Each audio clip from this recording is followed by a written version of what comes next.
Respected Divisional Office Bearers of the South Central Railway Employees Sangh in general, and today's chief guest Sri Buchi Reddy Garu in particular, and all those sisters and brothers who are participating in the function in honor of Sri P. Buchi Reddy ji, Deputy Divisional Secretary of the South Central Railway Employees Sangh, who will be retiring this day, 31st August 2024. At the outset, I thank the Divisional President and Divisional Secretary for giving me an opportunity to say a few words in the form of message for conveying the same to the cadre in general and also to Sri Buchi Reddy in particular. It is really proud for the organization that Sri P. Buchi Reddy has been rendering human service, a leader of integrity, a leader of character, a leader of great knowledge and vast experience. And such a leader is retiring today on superannuation at the age of 60 years. He is a talent, and his past experience has given greater advantage to our organization. Retirement అయిన తర్వాత కూడా శ్రీ బుచ్చిరెడ్డి గారి యొక్క సేవలు south central railway employees సంఘ్కు అందుతాయని నేను ఆశిస్తున్నాను.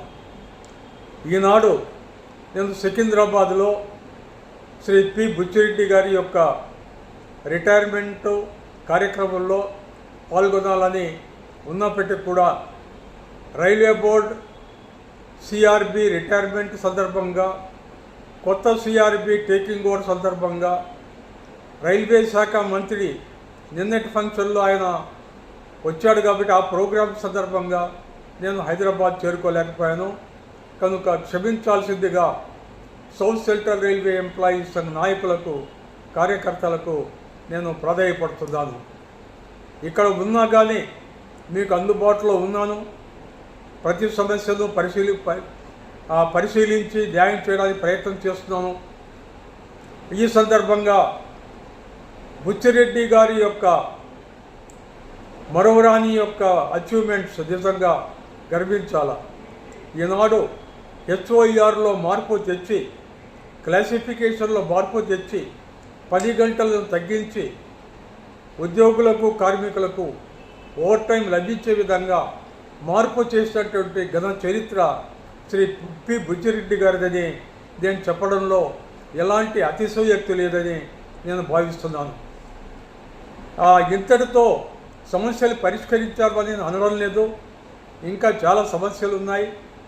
You know very well that wear ever the duty hours are reduced from 12 hours to 8 hours, from 8 hours to intensive classification, particularly Secunderabad division.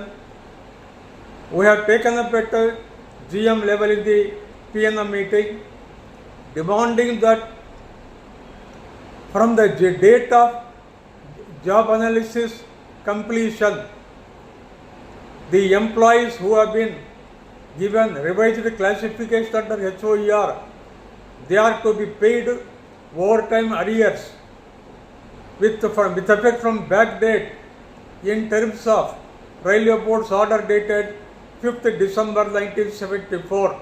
ఈ demand GM అంగీకరించాడు. మినిట్స్లో రికార్డ్ అయింది. 164th GM PNM మీటింగ్లో కూడా దీన్ని reiterate చేశాం. అంటే రాబోయే రోజుల్లో అలాంటి కార్మికులకు ఎవరికైతే ఈ డ్యూటీ అవర్స్లో తగ్గింపు లభించిందో హెచ్ఓఆర్ ద్వారా, వారందరికీ కూడా అరియర్స్ ఇప్పించే విధంగా కృషి చేస్తున్నాం. ఇది సౌత్ సెంట్రల్ రైల్వేలో ఒక్క south central railway employees Sangh తప్ప ఏ ఆర్గనైజేషను టేకప్ చేయలేదని నేను గర్వంగా చెప్పగలను. ఈ నిజాన్ని ప్రతి రైల్వే కార్మికునికి చెప్పాల్సిందిగా నేను ప్రభురాజు గారిని ప్రత్యేకంగా కోరుతున్నాను. బుచ్చిరెడ్డి గారు, నేను సికింద్రాబాద్ వచ్చిన తర్వాత మిమ్మల్ని కలుస్తాను. మీతో మీ యొక్క సేవలు, మీరు ఏ విధంగా ఆర్గనైజేషన్ పెంచారు, డెవలప్ చేశారు అనే అంశాలు ప్రత్యక్షంగా మనం చర్చించుకుందాం. మీ యొక్క సేవలు లభిస్తాయని నేను ఆశిస్తున్నాను. రేపటి నుంచి కూడా మీరు యాక్టివిటీలో ఉంటారని నేను ఆశిస్తున్నాను. ఈ సందర్భంగా మరొకసారి south central railway employees Sangh తరఫున, నా తరఫున శ్రీ బుచ్చిరెడ్డి గారికి శుభాకాంక్షలు తెలుపుతూ, అభినందనలు తెలుపుతూ, వారి యొక్క నిజాయితీని నేను ప్రశంసిస్తూ, సదా వారు south central railway employees Sangh కుటుంబంలో ఒక కమాండర్గా ఉండి పనిచేస్తారని ఆశిస్తూ, వారికి, వారి కుటుంబానికి, బంధుమిత్రులకు ఆ దేవదేవుడు వెంకటేశ్వర స్వామి, లక్ష్మీ నరసింహస్వామి, యాదగిరి లక్ష్మీ నరసింహస్వామి వారి కృప ఆశీస్సులు ఉండి వారు ఆరోగ్యరీత్యా అన్ని రంగాల్లో కూడా రాణించాలని నేను ఆశిస్తూ, భగవంతుని ప్రార్థిస్తూ సెలవు తీసుకుంటున్నాను. జై ఎస్సీఆర్ఈ సంఘ్.